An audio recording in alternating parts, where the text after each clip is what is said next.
की रात कनाडा के एक छोटे से घर में माइल्स ने एक ऐसी आवाज़ सुनी जो 3 साल पहले मर चुकी थी। उस रात उसके अंकल मार्टिन का बिहेवियर कुछ अजीब था।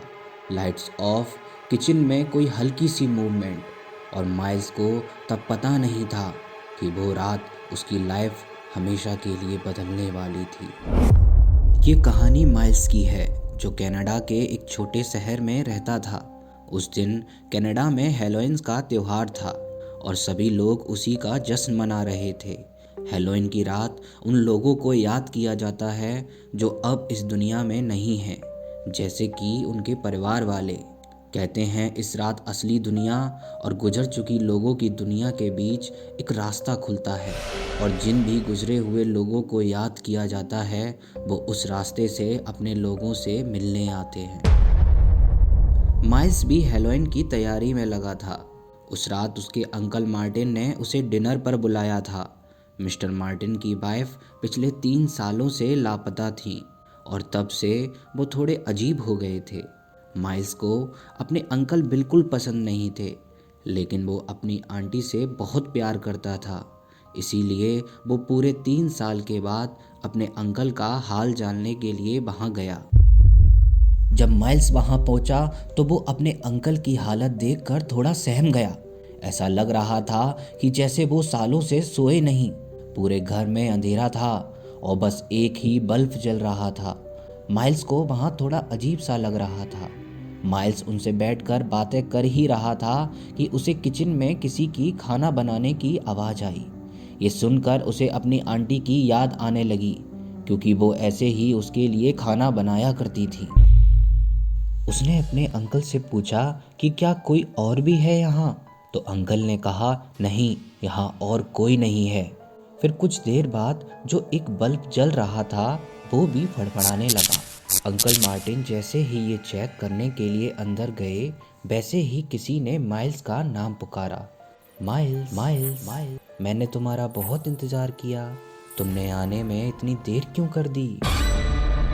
ये आवाज़ किसी और की नहीं बल्कि उसकी आंटी की थी। आंटी, क्या ये आप हो?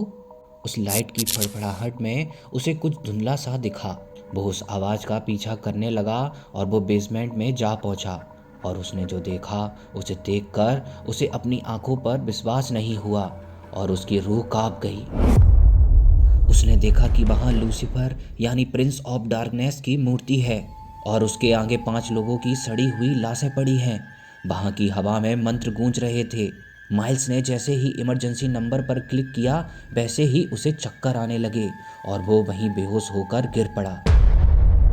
जब माइल्स की आंखें खुली तो उसने देखा कि मिस्टर मार्टिन ने उसे चेयर पर बांध रखा है और वो लूसीफर की पूजा कर रहे हैं। माइल्स को ऐसा लग रहा था कि शायद आज उसकी ज़िंदगी का ये आखिरी दिन है, लेकिन तभी ही पुलिस वहाँ माइल्स की लोकेशन को ट्रेस करके पहुँच गई और उन्होंने माइल्स को बचा लिया और अंकल मार्टिन को गिरफ्तार कर लिया। इंटेरोगेशन के बाद पता चला कि उन 5 बॉडी में से एक बॉडी उनकी वाइफ की थी, जो कि 3 सालों से लापता थी, और बाकी की 4 उन शहरों से गायब हुए लोगों की। वो हर हैलोवीन को लोगों की बलि चढ़ाकर लूसीफर को खुश करना चाहता था ताकि वो अमर हो सके। इसीलिए उसने इन सभी लोगों का मर्डर किया, और शायद माइल्स भी आज जिंदा नहीं होता अगर वहाँ उसकी आंटी की आत्मा नहीं आती। माइल्स ने उन सभी बॉडीज़ का अच्छी तरह फ्यूनरल किया और तब से वो हर हैलोवीन का दिन दूसरों की सेवा करके गुजारता है। तुमको क्या लगता है, क्या वो आवाज़ सच में उसकी आंटी की थी या कुछ और?